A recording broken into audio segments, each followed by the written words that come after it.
Boa noite a todos. Sejam bem-vindos mais uma vez à nossa Casa Espírita, Allan Kardec San Diego. Boa noite, Paulo. Boa noite, Cris. Boa noite a todos. Sejam muito bem-vindos. Mais uma noite aqui de grandes reflexões, muita alegria. Estaremos recebendo aqui um grande amigo nosso, grande pensador da doutrina espírita, nosso amigo Edgar Miguel. Daqui a pouco já vamos trazê-lo aqui. Sim. É um prazer grande receber novamente o Edgar aqui na nossa casa virtual. E hoje nós vamos conversar sobre um tema muito importante e acho que todo mundo vai gostar. Mas antes da gente entrar no tema em si, trazer o Edgar, vamos só dar uns avisos rapidinhos aqui na casa. Continuamos com os nossos trabalhos online, todas as informações estão aí nas nossas redes sociais, assim como no website. Mas estamos pensando aí, já estudando a possibilidade de reabrir a nossa casa a partir de maio.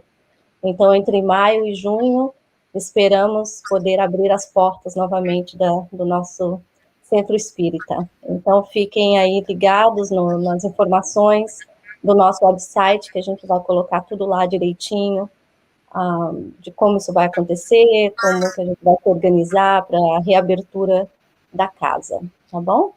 Mas, enquanto isso, estamos aí com os nossos trabalhos diários nas plataformas aqui virtuais, tá bom? Então, vamos fazer uma prece de abertura para a gente convidar o Edgar.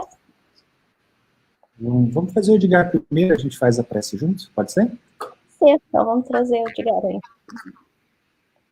Deixa eu trazer ele aqui. Boa noite, Edgar. Boa noite, Cris. Boa noite, Paulo. Boa noite a todos que estão conosco hoje. Uma alegria estar aqui com vocês. Obrigada mais uma vez pela sua presença aqui com a gente. Obrigado. Grande prazer. Seja bem-vindo, Edgar. Então, como a Cris disse, como sempre, para começar a nossa live de hoje, depois passar a palavra para o Edgar, convido a todos nesse momento para que possamos fazer a nossa prece inicial.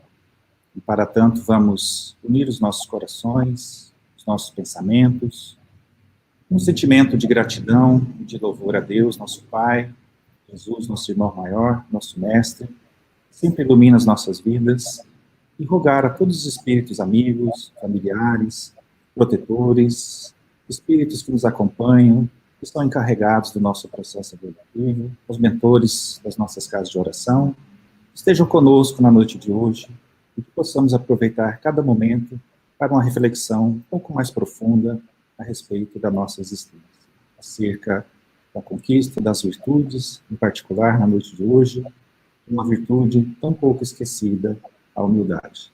Rogamos aos espíritos amigos que abençoe, que intua o nosso irmão Edgar, e que ele traga a sua palavra consoladora, sua sabedoria para com todos na noite de hoje. E rogamos também a Deus que abençoe e ampare a todos nós, nossos entes queridos, nossos familiares, todos os nossos irmãos que eventualmente estão passando por alguma dificuldade nos momentos atuais da nossa humanidade. Obrigado, Mestre, que o teu amor e a tua bondade estejam conosco hoje e sempre. Graças a Deus, que assim seja. Que assim seja. Então, está ótimo aqui. Então, se o Edgar quiser se apresentar aqui para a nossa casa, já o conhecemos, mas certamente devem ter pessoas aqui que nunca ouviram o Edgar, antes da gente começar a falar sobre o tema da noite, que é um tema lindíssimo, A Caminhos da Humildade. E a gente começa daqui a pouquinho. Com certeza, Cris. Obrigado, viu? Bem,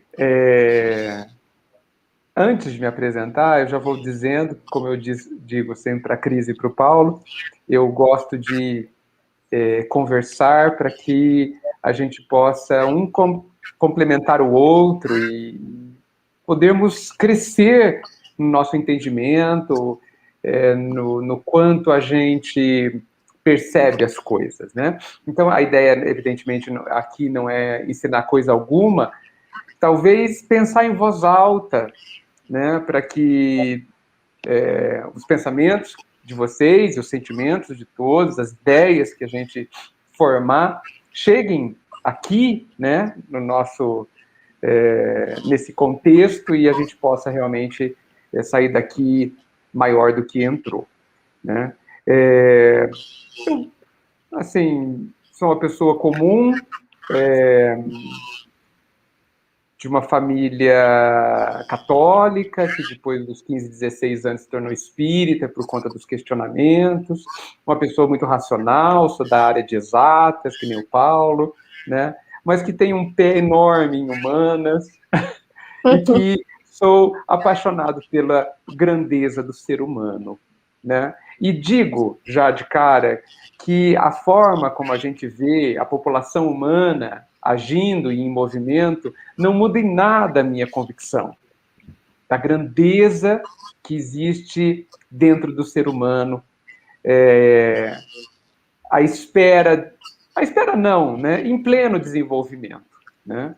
Pode parecer que não, que damos passos para trás, mas a imensa é a minha... Parece que às vezes eu estou diante de uma pessoa, eu vejo a grandeza que ela tem e tenho certeza que ela não vê, tantas vezes.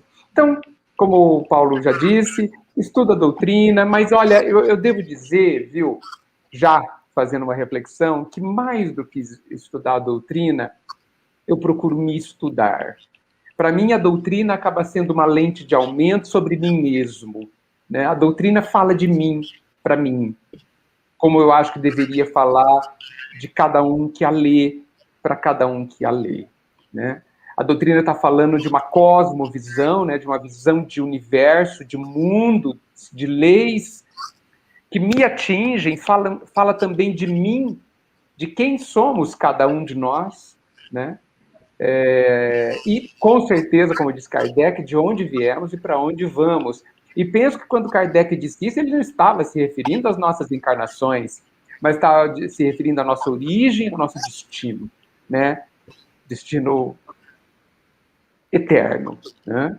Então, nada mais que isso. Eu acho que eu não tenho muito mais a falar, né? E eu acho que a gente devia ir direto ao tema, que é o que importa, não é? Não eu, né? Tá ótimo. Bem, obrigado, Cris. Bem, por que o interesse em falar sobre os caminhos para a humildade? Esse tema, quando surgiu a oportunidade, ele apareceu na minha mente por conta de uma reflexão que tem ocorrido nos últimos tempos a respeito, possivelmente sim, assim, possivelmente gerado pelo contexto que estamos vivendo em termos mundiais. E esse contexto que eu me refiro é o contexto da impotência. Eu acho que a impotência surge, se levanta, óbvia, se levanta, se impõe diante de praticamente o mundo todo. E milhões de pessoas que estão em processo de desencarne, e os milhões próximos a essas pessoas sentem, certeza que sentem, o que é essa impotência. E pensando sobre isso, e olhando para dentro de mim, como é que eu reajo à impotência, que também sinto, evidentemente, de não querer, por exemplo, que alguém querido sofra, de não querer sofrer, de não conseguir impedir que a roda da vida se movimente. Eu tenho pensado e gostaria, na verdade, de falar hoje sobre um pouco sobre a impotência, que me fez imediatamente chegar na palavra humildade. Porque a minha pergunta foi, como que se lida com a impotência?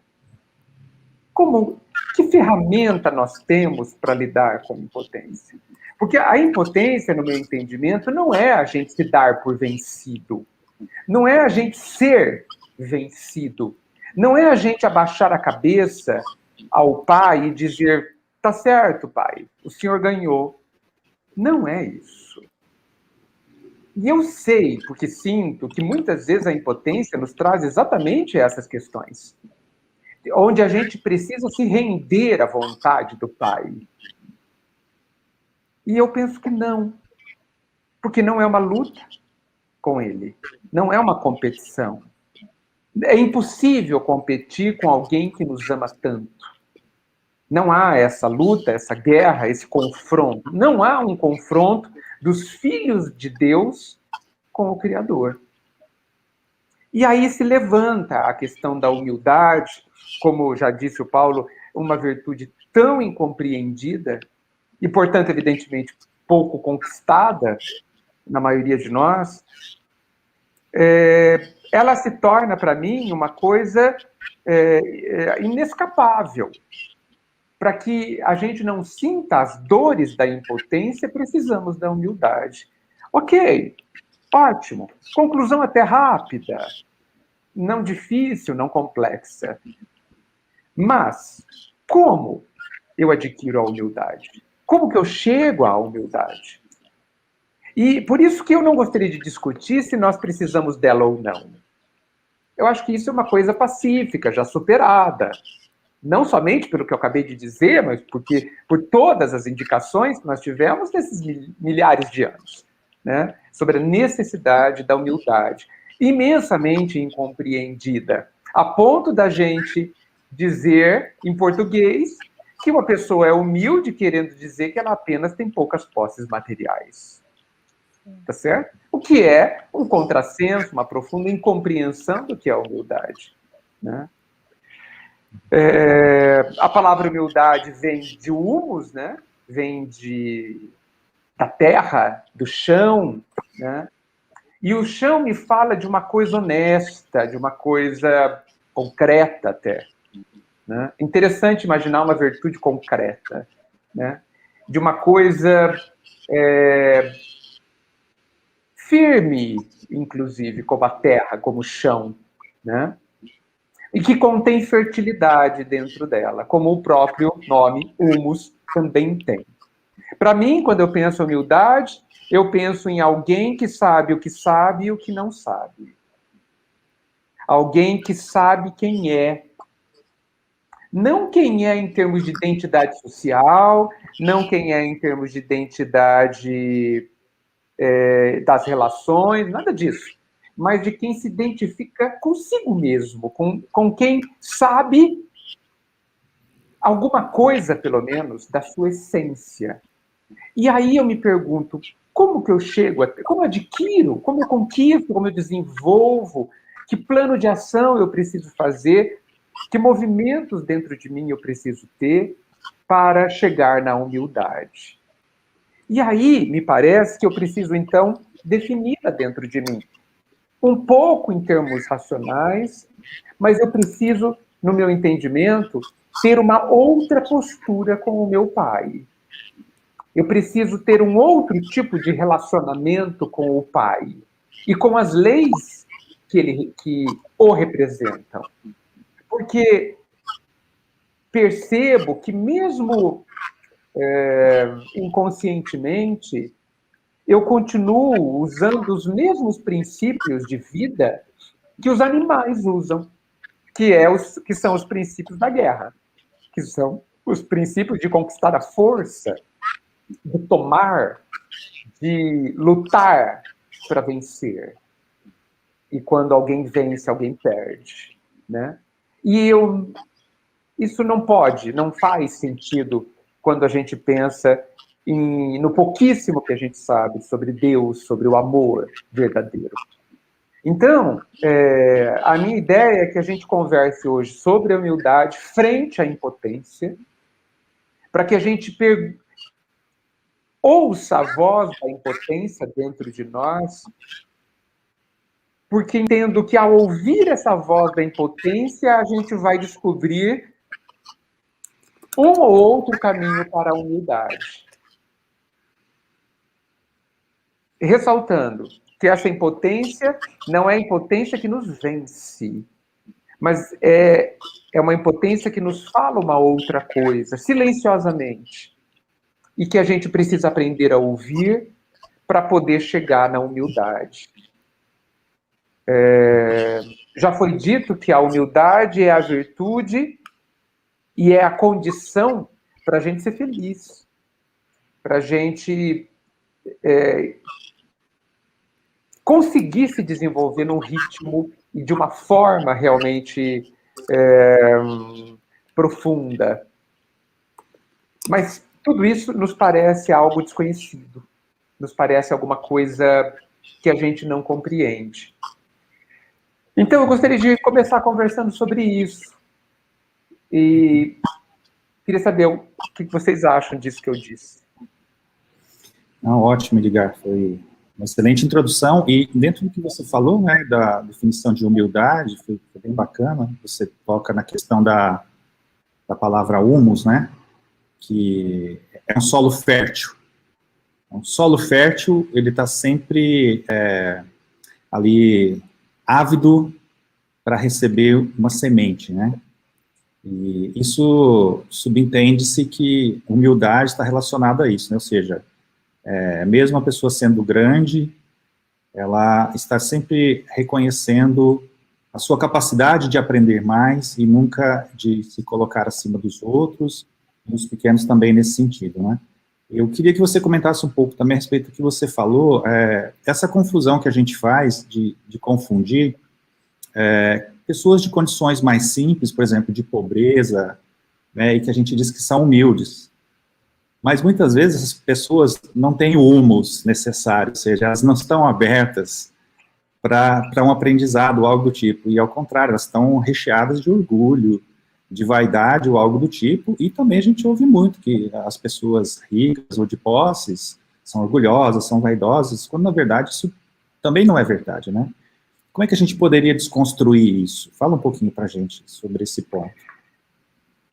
Sabe, Paulo, a gente se pergunta muito quem a gente é, sabe? E eu não sei se a gente precisa se perguntar, eu desconfio que a gente precisa perguntar o que a gente é. Por que essa pergunta só pode ser feita a Deus? Por que Kardec, que brilhantemente perguntou isso na primeira pergunta do Livro dos Espíritos, nós também não podemos dirigir essa pergunta a nós?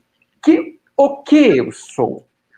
Quando eu faço essa pergunta para mim, eu estou me perguntando qual é a minha essência?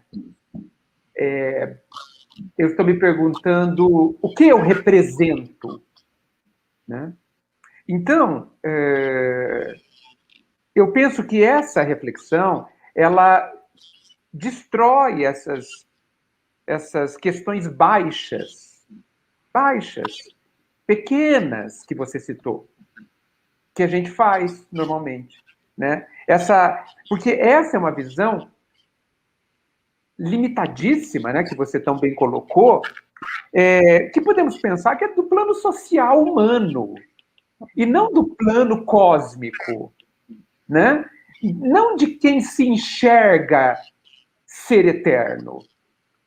E, assim, esses dias eu estava conversando com o Wellington Balbo e ele falou que a gente precisa fazer um movimento do ser eterno. Sabe?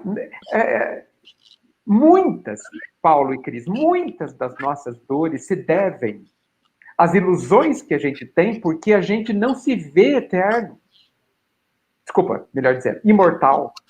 Porque a gente não se vê imortal e se enxerga um homem deste planeta. Então, quando a gente faz esse tipo de reflexão, que é um preconceito, e que muitas vezes é automático, de que ter dinheiro traz alguma grandeza e não traz nenhuma, e essas bobagens todas, é uma visão absolutamente calcada da visão materialista, da visão de homem que tem começo e fim. Então, talvez o grande problema parta daí. Porque, veja, quando a gente se enxerga, quando a gente se vê, quando a gente fala o que eu sou um ser imortal, a perspectiva muda totalmente. E eu começo a me colocar de frente ao Pai. Não para comparar, porque são coisas incomparáveis, mas para estabelecer uma relação e um relacionamento de verdade que a gente não costuma fazer. Qual é o tipo de relacionamento que a gente tem com Deus? Qual é? Normalmente, o normal, o comum. é um relacionamento apenas de um inferior para um superior. E só essa perspectiva já é uma perspectiva distante do amor. Já é uma perspectiva animal. Porque é uma perspectiva do maior para o menor. E não do pai para o filho. E não do criador com a criatura. E não de pessoas, e aí cuidado que eu vou dizer, semelhantes. Porque se somos criados à semelhança, somos semelhantes. Somos semelhantes. E é evidente que eu não estou falando aqui que cada vez que eu dissesse a palavra Deus, eu deveria talvez me ajoelhar intimamente, como fazíamos antes, fisicamente. Às vezes só fisicamente. Não estou dizendo isso, porque nós estamos, quando falamos do Pai, nós não estamos nos referindo à grandeza suprema, ainda absolutamente incompreensível para nós. Mas ainda assim semelhantes. Com grandes pontos de contato. Qual é a minha relação com esse pai? É de pedido? É de quem pede? A impressão que eu tenho é que a gente continua repetindo aqueles atos que a gente fazia com os reis. Lembra na Idade Média que a gente ia até o castelo do rei, torcendo para que ele naquele dia tivesse benemérito e concedesse, porque ele é magnânimo, algo para mim? Parece-nos que a gente continua a fazer a mesma coisa com o Pai. E o Pai não é magnânimo. O Pai não tem humores, aonde hoje ele atende, amanhã não atende. Mas a gente continua nesse relacionamento absolutamente infantil e imaturo, né? Então, a humildade, por incrível que pareça, no meu entendimento, passa por você entender o que você é e o que é o Pai. E como se estabelece a relação entre você, tão intimamente ligado a este Pai, tão profundamente conectado a esse Pai, nas suas origens e permanentemente, mas que é uma coisa absolutamente inconsciente para nós. Nem sei se respondi. Eu acho que nós, nós somos tão ingênuos, né, Edgar, quando a gente coloca que a humildade pode estar relacionada à situação financeira de alguém, ou até então uma limitação intelectual, e a gente esquece completamente de procurar a humildade onde ela realmente mora, que é no coração, que é uma aquisição do espírito. Então a gente coloca por fora, essa pessoa, né, é humilde porque ela é pobre, ela é humilde porque ela não é, né, tão intelectualizada. Enfim, é completamente um lugar errado da humildade, não é ali que nós vamos encontrá-la, né? E muitos acham isso, a gente tem essa noção errônea de onde encontrar a humildade, quando, na verdade, ela é essa virtude tão necessária e ela está no nosso coração, fazendo parte da evolução do nosso espírito, né? Então, por que você acha, Edgar, que existe essa preocupação tão grande entre as pessoas de buscar a humildade? Seria, então, a humildade uma virtude necessária? Absolutamente necessária, mas eu penso que a maioria de nós buscamos porque alguém disse que ela é uma boa coisa, entende? Falando por mim, e eu acho que talvez eu possa generalizar, talvez, com erros, mas como eu não entendo, de forma geral, o que é humildade, eu a busco porque alguém disse que eu preciso. Eu a busco, talvez, porque alguém disse que sem ela eu não chegarei ao Pai. Então, não sei o que busco quando eu busco desta forma. Não sei o que eu estou fazendo. E, na verdade, nem estou buscando, estou apenas falando que estou buscando quando eu reflito dessa forma que eu acabei de colocar. A humildade, aos meus olhos, ela nasce de um entendimento de qual... Eu vou ser repetitivo, me desculpem. De onde eu estou no contexto geral. Do que sou eu nessa história toda. Entende? A humildade nasce de uma mudança de perspectiva, onde eu saio de uma perspectiva absolutamente humana para uma perspectiva eterna, de imortalidade, frente ao amor supremo, à força suprema, e eu me entendo. E aí vem quase um paradoxo. Eu me entendo ao mesmo tempo imensamente grandioso na minha essência. E ao mesmo tempo imensamente impotente. E essas duas coisas precisam aprender a conviver para que não haja mais dor diante da impotência. Porque a impotência, insisto, ela não pode significar para nós fraqueza. Ela não pode significar para nós fraqueza. Mas a compreensão da vontade, que não é minha, da vontade do amor supremo. A compreensão que a vontade do Pai precisa substituir a minha vontade dentro de mim, sem que isso represente uma perda de identidade, nem de personalidade. Então vejam o que a gente está falando. Vejam a dificuldade da gente, primeiro, aceitar esse caminho. Veja, eu acabei de dizer no meu entendimento, talvez o que eu entenda ser o principal caminho para a humildade. A compreensão da vontade do meu Pai perante a minha existência, perante a mim mesmo, aonde eu não aceito a vontade dele, mas eu assimilo a vontade dele, torno-a a minha vontade. É disso que nós estamos falando. Agora, até hoje, talvez eu tenha acreditado imensamente de que quando eu fizer a vontade do meu Pai, eu estou me descaracterizando. Eu estou perdendo a minha identidade. Porque é exatamente isso que fazem os adolescentes, lembram? Lembra quando a gente tinha 12, 13, 14, 15 anos? E o pai falava para ir para a esquerda, a gente ia para a direita? Por quê? Porque a gente precisava marcar a posição. Porque quando eu concordo com ele, naquela idade, eu sou ele e não sou eu. Então, para que eu seja eu faço diferente. Nós estamos agindo da mesma forma com Deus. Como se a gente pudesse concluir sobre esse aspecto que a gente é um adolescente espiritual. Somos. Somos.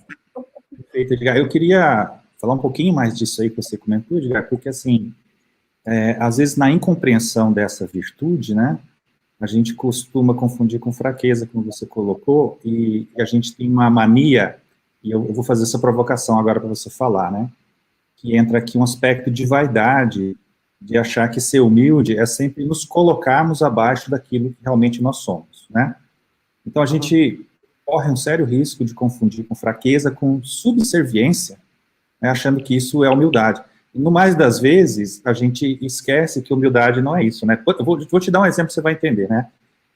E eu queria falar um pouquinho disso, que às vezes as pessoas têm uma visão equivocada disso, elas podem tomar isso também como arrogância, mas vamos lá, aí eu queria te ouvir a respeito disso. Às vezes a pessoa fala assim, Edgar, como você é bonito, como você é inteligente, como você é interessante, adoro suas palestras, você é um grande estudioso, um ótimo palestrante, e Paulo Lorde, gosto muito das suas palestras, tal tipo. Aí a gente fica, imagina, que isso, eu sou um servo humilde do Cristo, estou apenas fazendo a minha parte, e começam a falar a frase do tipo, como se isso denotasse humildade, mas na verdade parece que a gente ali está travestido de uma certa vaidade, né, de um certo orgulho, e às vezes a gente quer, veja se você entende o que eu estou querendo dizer, a gente poderia assumir que foi assim, obrigado, realmente eu preparei a minha palestra e foi uma palestra que eu acho que atendeu as pessoas.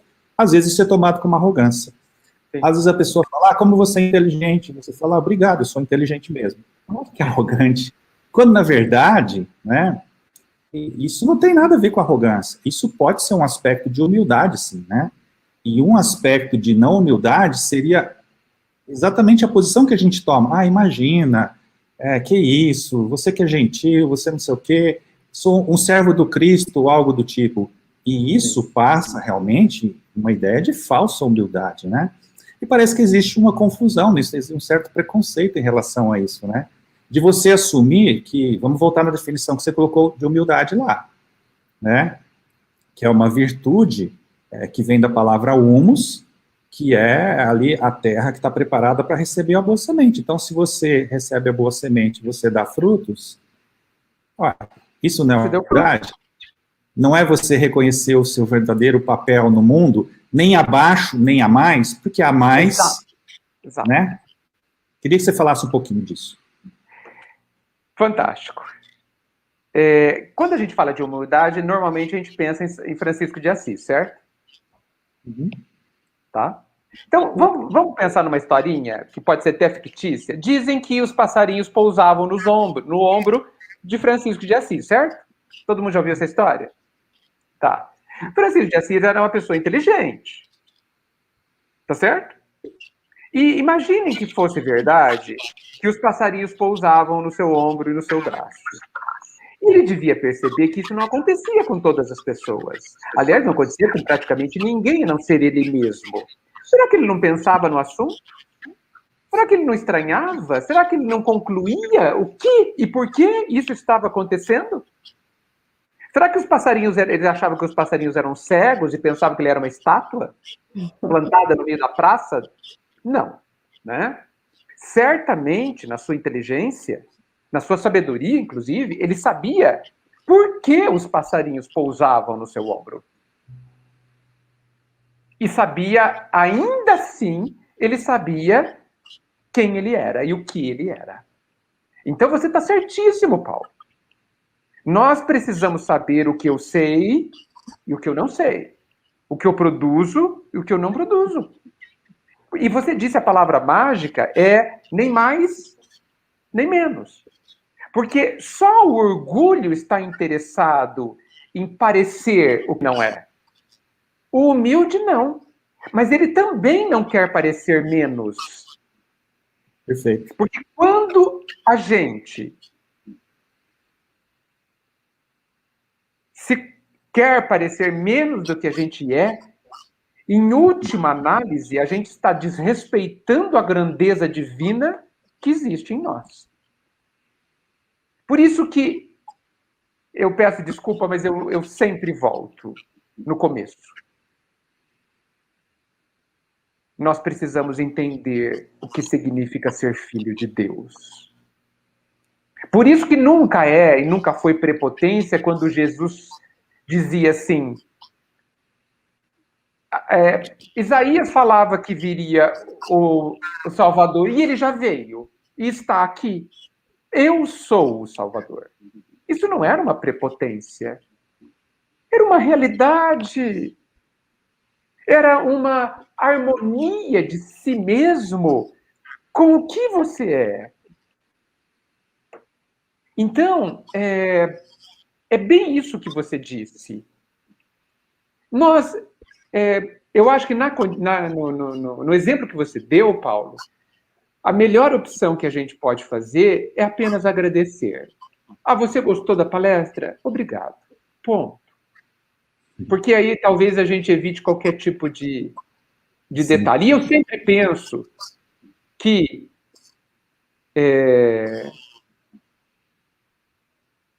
nós, palestrantes, e qualquer pessoa que faz qualquer coisa interessante, precisa entender que nós podemos fazer palestras interessantes, mas isso não nos evolui. Uhum. Isso não retira de mim, e de você, e de qualquer palestrante, 1 milímetro da necessidade de aprender o que eu não sei. 1 milímetro. 1 milímetro. Então, é possível que, numa palestra, 10 pessoas sejam beneficiadas e que o palestrante não. Sim. É possível. Aliás, eu acho extremamente comum até que isso aconteça. Porque o palestrante sairá da palestra precisando aprender ainda tudo que ele não sabe. Tudo que ele não sabe. Por isso, volto a dizer, nós precisamos saber o que eu sei, o que eu já conquistei e o que eu não conquistei. E ter muito claro, de forma muito honesta, o que já foi percorrido, para que a nossa gratidão seja clara também. Porque tudo que a gente conquistou e conquistará é fruto da expansão da grandeza embrionária que está dentro de nós. E aí voltamos à questão da impotência, que quando nós nos deparamos com aquilo que a vida bloqueia, é sempre em relação à minha perspectiva, tá certo? Sou eu que quero, sou eu que tenho vontade, como estávamos falando, tenho desejos. Mas e como fica a vontade do Pai sobre mim? Como fica?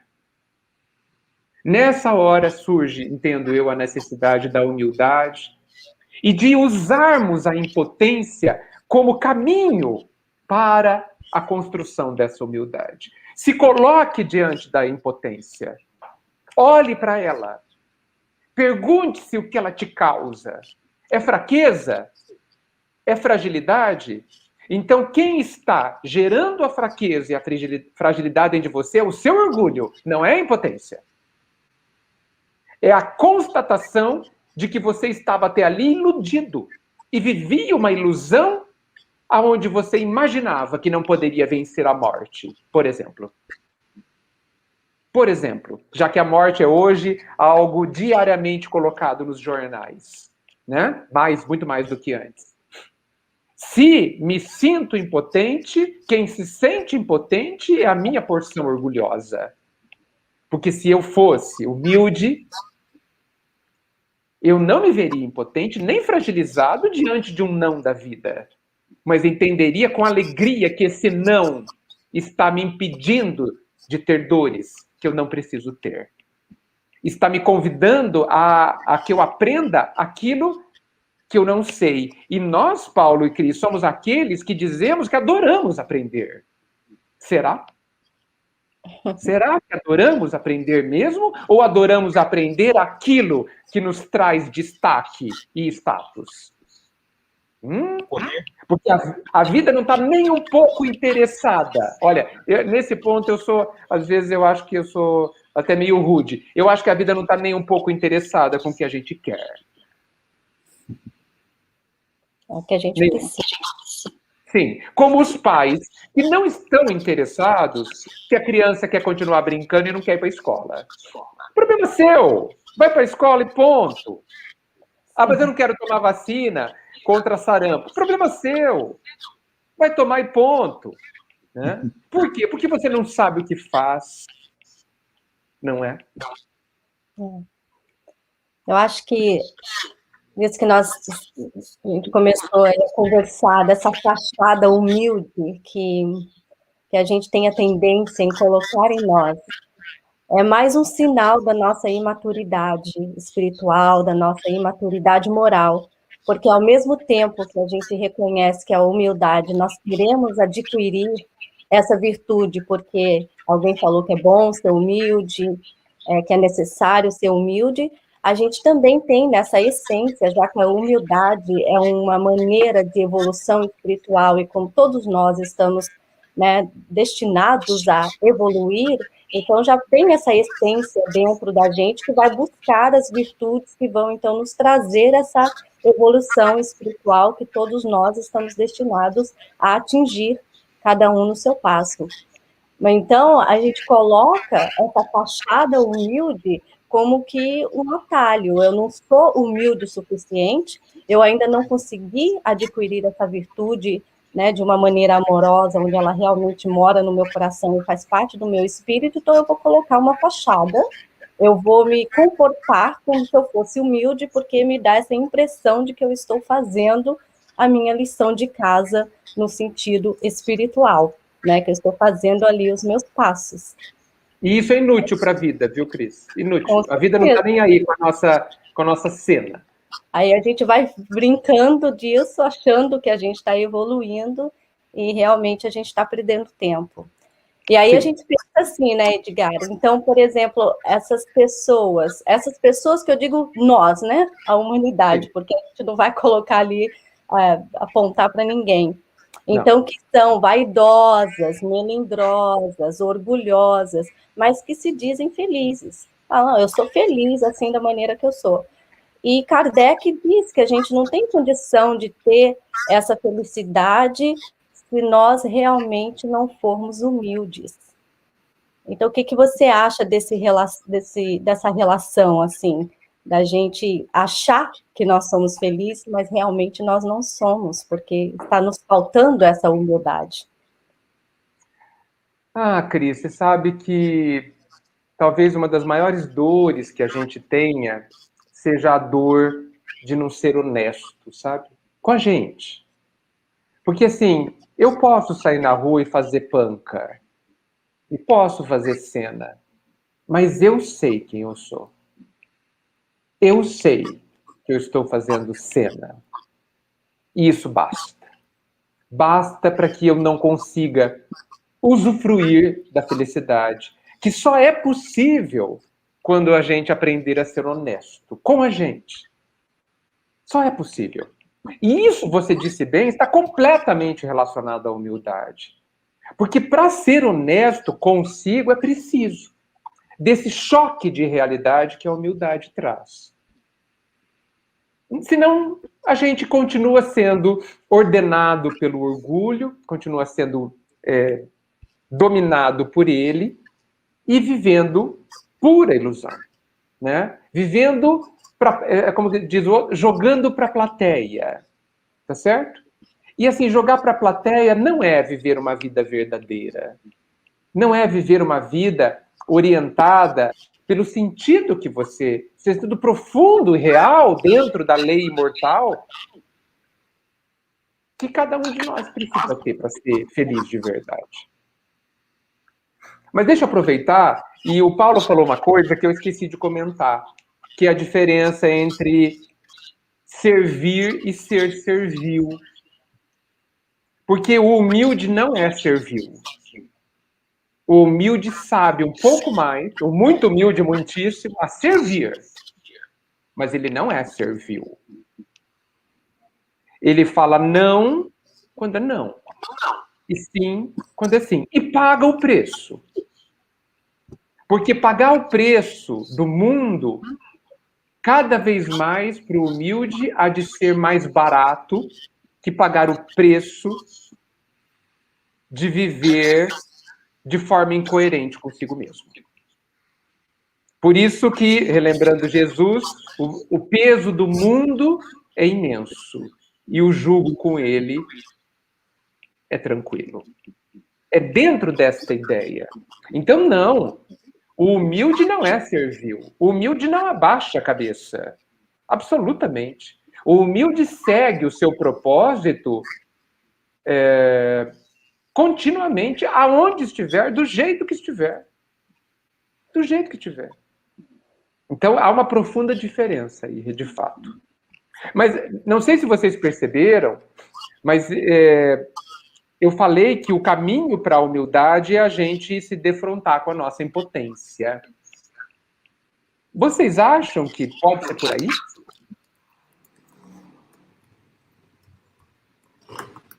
Eu acho que é uma maneira da gente se colocar, só de nos reconhecermos impotentes diante da criação da vida, de Deus, a gente já mostra eu não sei, e, obviamente que isso não nos faz humilde, mas já é um trabalho para que a gente se reconheça, né, dentro dessa grandeza que é Deus. Então, esse reconhecimento da nossa impotência já é um começo. A gente começa a trabalhar nisso daí, né? De realmente ser humilde. E você colocou muito bem, Edgar, que quando você é honesto com você mesmo, quando você reconhece a sua posição no mundo, que é uma das consequências de ser humilde, né? De saber dizer sim, saber dizer não, e pagar o preço por isso, a consequência direta disso é um estado de consciência tranquilo, que é felicidade, né? A gente pode dissertar muito sobre felicidade, mas é um dos aspectos da felicidade, no contexto consciencial, espiritual ou algo do tipo, né?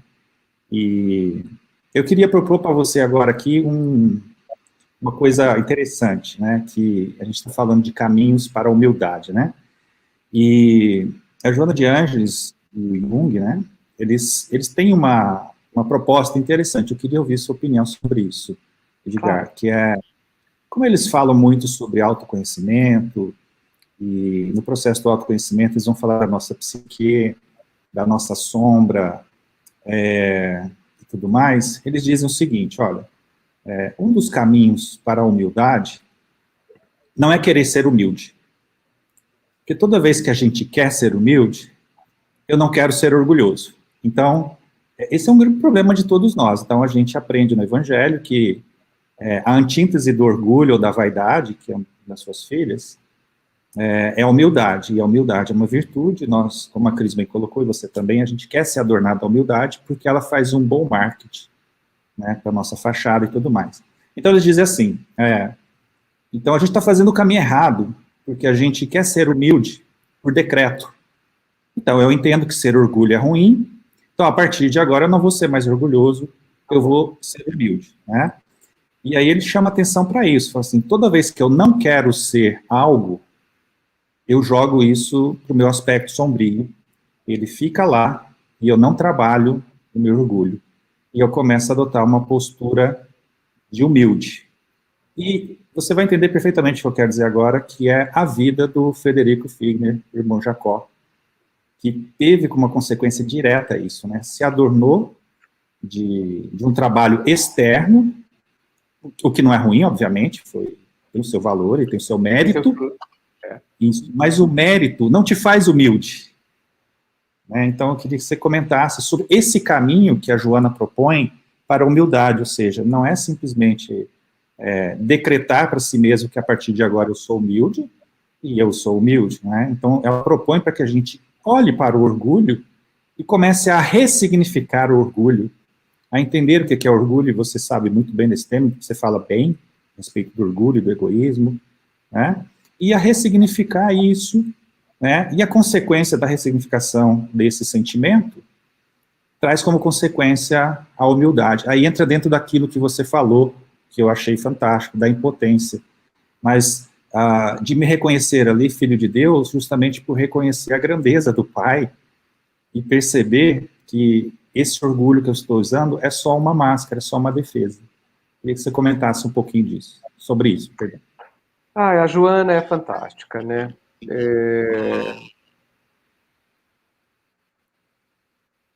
Eu acho que o orgulho, ele nasce do nosso pavor de não ter valor, sabe? O orgulho nasce do medo tremendo que a gente tem de não ser importante. Olha o tamanho da nossa ignorância. Olha o tamanho de como é grande o nosso desconhecimento sobre o que somos. Não é possível nós não termos importância. E aí vem o utilitarismo do mundo nos falando que a gente só tem valor se a gente produz algo. Não é? E que, portanto, se eu estou entravado na cama, só falando, só abrindo os olhos, só pensando, eu sou inútil. Nós temos pavor dessa insignificância, né? E aí você disse muito bem, o orgulho nasce como um mecanismo de defesa que a gente cria por ter, em algum momento da história, concluído que a gente não é importante. Vem o pai e diz, vocês são meus filhos. Vem Jesus e conta a parábola do filho pródigo. Vem Jesus e diz que estará conosco até o final dos tempos e que ninguém se perderá. E a gente ainda não acredita na nossa importância. Chegamos ao ponto de dizer, inclusive dentro da doutrina, que a gente só recebe a ajuda do Pai se a gente merecer. Não concordo. A gente recebe a ajuda do Pai invariavelmente, inescapavelmente, inclusive quando a gente não merece. Então, a humildade, o caminho para a humildade nasce, insisto, e você falando, reforçou tudo isso, quando a gente se olhar no espelho virtual, e enxergar nada mais do que a nossa grandeza. Ah, mas eu não faço, eu peco, eu mato, eu xingo, eu tenho pensamentos. Tem. Isso não muda nada a sua grandeza.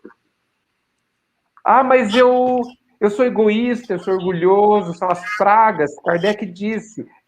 Não muda nada a sua grandeza. Nada. Não altere nada. O que você é?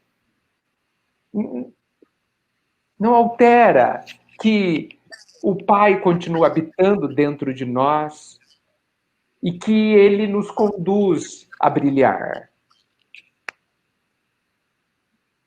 Por isso que é absolutamente urgente, emergencial, que a gente olhe para si mesmo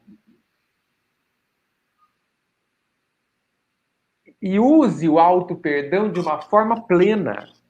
Plena. E jogue fora, reconstrua algumas crenças que têm nos maltratado tanto.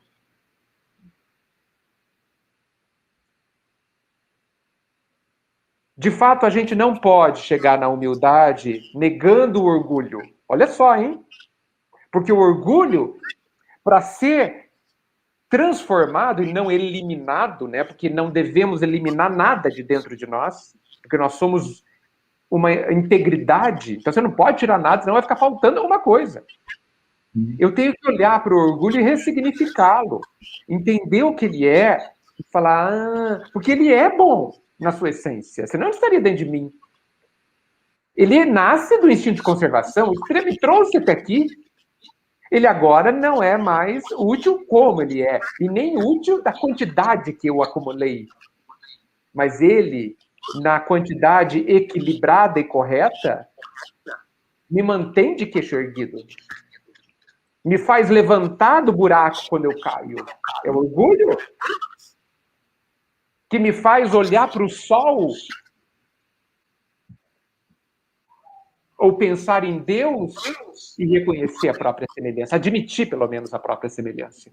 Então, eu acho que o caminho não é a gente matar o nosso orgulho, mas a gente transformá-lo num conteúdo de equilíbrio, que nos oriente naquilo que ele é sábio em nos orientar, para que a gente pare de utilizá-lo de forma iludida, de forma desonesta. E eu acho que só isso, viu, Paulo? Só isso pode ser também um caminho para a humildade. Quando eu entendo o que o orgulho é e o que ele é capaz de fazer em meu benefício. E eu digo mesmo para o egoísmo. O egoísmo é importantíssimo, porque tem alguma coisa de amor dentro do egoísmo. Talvez eu possa dizer que o egoísmo seja o amor supremo a mim mesmo. E que o defeito dele é ser imenso. Né? É o Só isso. Excesso, sim. Né?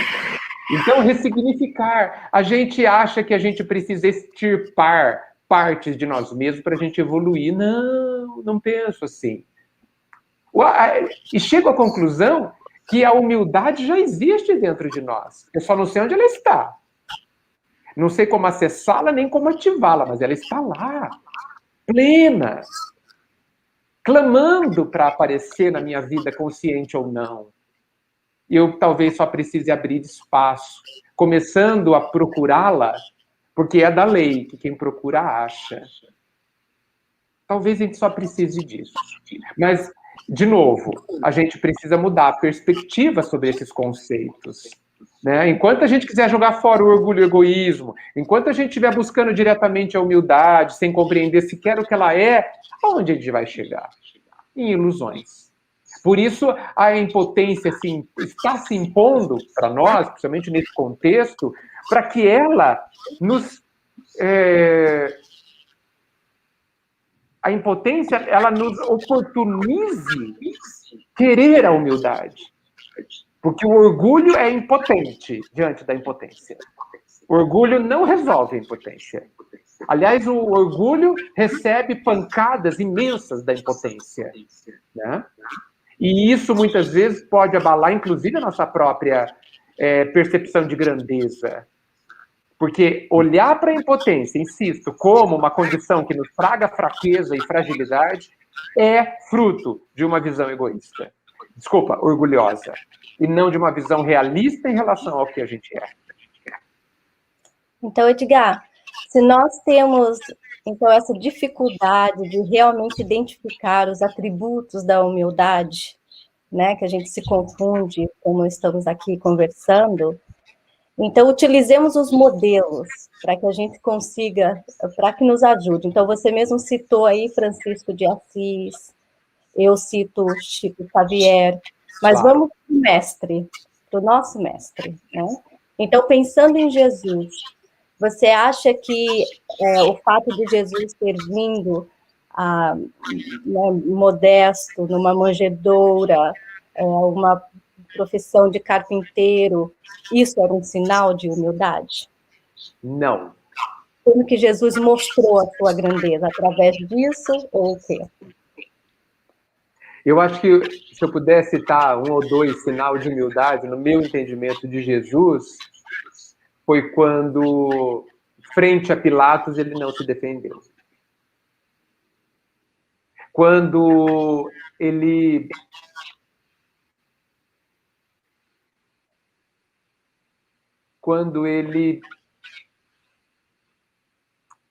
deixou, compreendendo, que nós fizéssemos o que quiséssemos à época com ele. Entende? Porque ele era muito claro, ele não deixava meias palavras, né? E ele não desviou o seu rumo em momento nenhum. Apesar de muitos terem pedido, exigido, olha aí um sinal de aparência de prepotência, inclusive. Não é? Mas não era prepotência, era apenas alguém fixado no seu objetivo altíssimo, né? E que estava disposto a pagar o preço, porque entendia que o preço era barato, frente aos resultados. Então, no meu entendimento, Jesus não foi humilde por ter nascido num lugar pobre. Foi lições que ele quis nos trazer de que a grandeza não está onde os homens a colocam, né, na nossa visão tão pequena, mas na grandeza revelada, né, na grandeza que nós precisamos fazer desabrochar dentro de nós. É aí que está a humildade e tudo que importa, o grande valor das coisas. Né? No final das contas, sabe que me impressiona muito quando uma vez que Jesus e os apóstolos tinham passado o dia todo andando e sem alimentação, e chegaram num vilarejo, e os apóstolos correram a procurar alimento, trouxeram para Jesus, E disseram, poxa, Jesus, o senhor não comeu nada, não está com fome? E ele respondeu uma coisa que para mim é extremamente impactante. Ele respondeu assim, eu me alimento de fazer a vontade do meu Pai. Isso é humildade. Eu me alimento, eu sobrevivo, eu vivo, eu me fortaleço, porque quando eu me alimento, eu me fortaleço, eu tenho a energia necessária, eu tenho a potência necessária para viver e fazer o que eu devo fazer quando, e aí tem uma grande lição, eu faço deliberadamente, porque quero, porque tenho vontade, quando eu faço a vontade do meu Pai. Quando essas vontades são unas, isso, para mim, é o pico da humildade. De novo, não é uma rendição. Os espíritos evoluem sem se render a Deus, mas se deixando, no meu entendimento, se inundar de Deus, entende? Eu não quero usar a palavra mesclar, porque poderia incorrer em conceitos errados, mas quando a gente se alegra. Uma identificação de... Essa identificação, né, Paulo? Quando é difícil falar de Deus, é sempre complicado, porque ele é absoluto, nós somos o relativo, não é? Mas bem, eu vou falar o que não é, que é mais fácil. Não é se render à vontade do Pai, não é se dar por vencido, não é falar assim, Pai, tá ok, já apanhei demais, tô cansado de sofrer, a partir de agora eu vou fazer a sua vontade. Não é isso. É um bom começo. Um bom começo. Mas não é isso. Não é isso ainda. Uhum. Não sei dizer o que é. Não sei reconhecer essa grandeza que você comentou aí sobre nós mesmos, né, Edgar, quando ele falou, vós sois deuses, a vontade do meu Pai em relação a essa impotência, né? Então, Jesus, em todos os momentos de sua vida, ele foi esse humildade viva. Viva. Viva. Ele é o modelo mesmo, né? Como você disse. E, Edgar, já indo aqui já para o final da nossa conversa, né, esses ensinos de Jesus, obviamente, que ele foi um grande quebrador de paradigmas, né, porque esperava um Salvador num trono de ouro, algo do tipo, e ele falou assim, não, já vou quebrando os paradigmas aqui, já vou nascer numa condição isso, e como você bem colocou aqui também, não é isso que faz dele um espírito humilde, obviamente, né. E eu queria te perguntar isso, né, os convites, os caminhos para a humildade que Jesus nos deixou, estão relacionados ali ao Sermão do Monte, por exemplo, os pobres de espírito, os últimos serão os primeiros, lavar os pés dos apóstolos, deixar vir as minhas criancinhas, não mostre com a esquerda o que se faz com a direita, pureza de coração, enfim, dentre outros, né? São caminhos deixados ali pelo mestre? São, Paulo. Mas eles requerem interpretação, né? Há 2000 anos a gente ouve tudo isso que você disse sem compreender de fato. E não compreendemos até hoje. Precisamos admitir isso. Ele fala de verdades eternas, absolutas. Não acredito que a gente ainda tenha compreendido, sabe? Eu preciso admitir para vocês que eu estou com uma dificuldade imensa para expressar alguma coisa a respeito do que é essa humildade. Assim, eu não encontro as palavras. Não. Vocês viram há pouco, né, que eu preferi dizer o que não é, né? Mas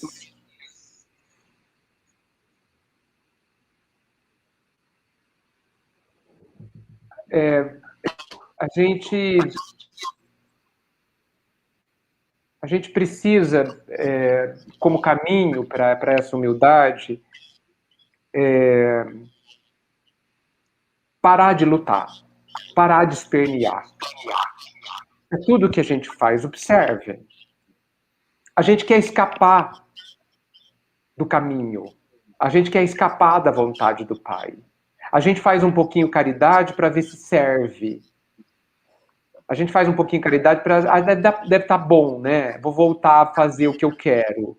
Deve estar bom. Acho que com isso eu, pelo menos, chego até o nosso lar. Sendo que todo mundo esquece que o nosso lar ainda é no umbral. Né?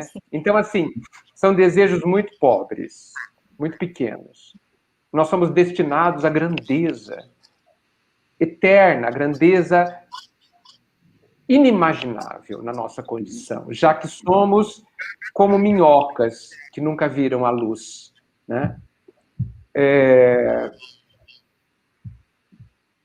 Então, nós precisamos parar de fazer esse jogo com a vida e de fato, ir para o chão, né? De novo, a humildade, o humus, a terra fértil. O chão é a natureza. O chão é honesto. Ele é o que é. Ele dá o que pode. Ele tem o que ele tem. Ele revela o que ele... Basta brilho, ele revela tudo. Ele não esconde nada. E nós ainda somos muito diferentes do chão. A gente esconde tudo, a gente quer se disfarçar, a gente adora ser o que não somos, a gente vive, muitas vezes, puras mentiras. E eu não estou falando nem para o mundo, mas é para a gente mesmo. Por isso que talvez André Luiz diga na introdução do Nosso Lar que o grande acontecimento do desencarne dele foi ele encontrar com a própria consciência. Ou seja, ele encontrar com ele mesmo. Eu não vejo nenhum motivo que nos impeça da gente se encontrar mais com a gente mesmo, encarnado. Não precisamos esperar o desencarne. Claro que não será a mesma coisa, mas é possível que a gente avance imensamente, tremendamente, no nível de honestidade, de auto-honestidade que a gente precisa ter. Isso será já humildade. Isso será humildade. Eu dizer para mim mesmo e para o Pai, eu não sei. Me ensina. Quando foi que a gente disse isso para o Pai de verdade? Me ensina a viver isso que eu não sei. Me ensina a viver esse câncer, o Covid. Me ensina a viver meu pai, minha mãe, meus irmãos, desencarnando sem que eu possa me despedir. Me ensina, eu não sei. É disso que nós estamos falando, dessa humildade frente a essa impotência, sem revolta, porque não há humildade com revolta. Claro. Não sei. Isso não me diminui. Esse não saber, gente, não pode nos fazer sofrer. Porque o humilde não sofre por não saber. Sofre, talvez, se ele não prosseguir. Então, eu chego, de fato, à conclusão de que o caminho da humildade é a compreensão da impotência. Sem cada vez com menos dor. Sendo que a impotência há de cada vez mais não significar fraqueza nem fragilidade e não nos causar mais dor, mas talvez causar entrega, para que a gente um dia se alimente de fazer a vontade do Pai. Talvez seja isso. Muito bom. Então, aqui, Edgar, só para já partindo aqui para o nosso finalzinho, nós temos no Evangelho, segundo o Espiritismo, né, o Espírito Lacordaire, que fala: sem humildade, apenas vos adornais das virtudes que não possuis. Então, como entender, né, essa afirmativa tão profunda? Que sem humildade, talvez não tenhamos nem as outras virtudes, né? Talvez sejam só simulacros, né? Só simulações de virtude. Né? Porque até isso a gente pode fingir, né? Nós podemos fingir que somos bons, não podemos? Sem ser. Sim. Podemos fazer a caridade sem fazê-la. Né? Podemos perdoar sem perdoar. Podemos até, talvez, amar sem amar. Né? Então, muito interessante você ter trazido isso. Vem reforçar que a humildade deva ser, com muita urgência, foco das nossas preocupações. Né? Porque senão, o que são as minhas outras virtudes? Aquilo que eu penso que estou conseguindo. Estou conseguindo. Estou conseguindo. Né? Talvez não. Não verdadeiramente, a ponto de ter paz, que é o sinônimo de felicidade, como Paulo citou. Né? Então, grande, importantíssimo o seu alerta, o alerta que você trouxe. Importantíssimo. A gente precisa estudar mais a gente frente à questão da humildade. Está aí a impotência como um curso prático que a vida está trazendo ao planeta. Né? A impotência diante do que não é a nossa vontade. Muito interessante. Bem lembrado, Cris. Bem lembrado. Então, acho que nós podemos ir, né, Paulo, para as considerações finais. Eu posso fazer uma prece de encerramento. Foi excelente aqui o nosso tema, as reflexões, essa conversa. Então, realmente, nós temos assunto aí para ficar reflexionando por toda semana, né, sobre a humildade em nós. Nós gostaríamos de ficar mais tempo aqui, né, Edgar, mas está tarde, né, e Sim. como sempre, muito preciosas suas considerações, reflexões para que a gente possa fazer, né, e gostaria que você deixasse, então, uma última palavra, uma última reflexão sua, e aí, em seguida, a gente passa a palavra para a Cris para fazer a prece final, para a gente encerrar nosso bate-papo de hoje, que com certeza foi muito proveitoso, muito generoso da sua parte, né, porque é tarde para você. Eu queria até colocar uma observação aqui da Eliana Fernandes, onde ela diz assim, olha, a fala do Edgar sempre é tão reconfortante que tento sempre me ver pela ótica desse estudo. Muito obrigado, Deus os abençoe. Então, palavras com você, meu amigo. Olha, apesar de toda a desonestidade que a gente ainda tem, eu gostaria que ficasse no ouvido de todos, no coração de todos, não essa parte. Essa parte como um alerta, como um ponto de atenção fortíssimo que todos nós precisamos ter. Mas que ficasse acima de tudo a certeza, a convicção da própria grandeza. De quem somos, do que somos. Somos filhos de Deus. Da luz suprema, do amor supremo, do Criador de tudo. Nós não somos pouca coisa. Mas precisamos ter uma vida honesta. Não há problema em não sabermos, em não conseguirmos. O problema não é esse. O problema é não vivermos perante nós mesmos, honestamente. Porque aí quase tudo vira fantasia, ilusão. E isso vai atrair, vai trazer naturalmente a desilusão, que é sempre dolorosa.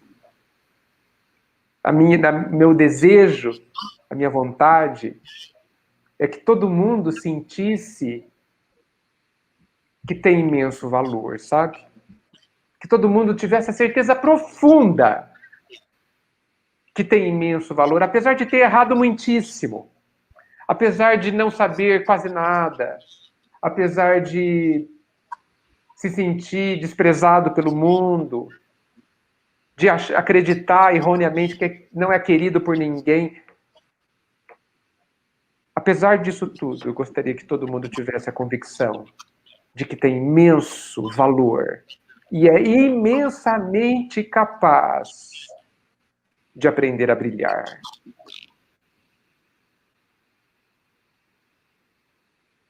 É isso.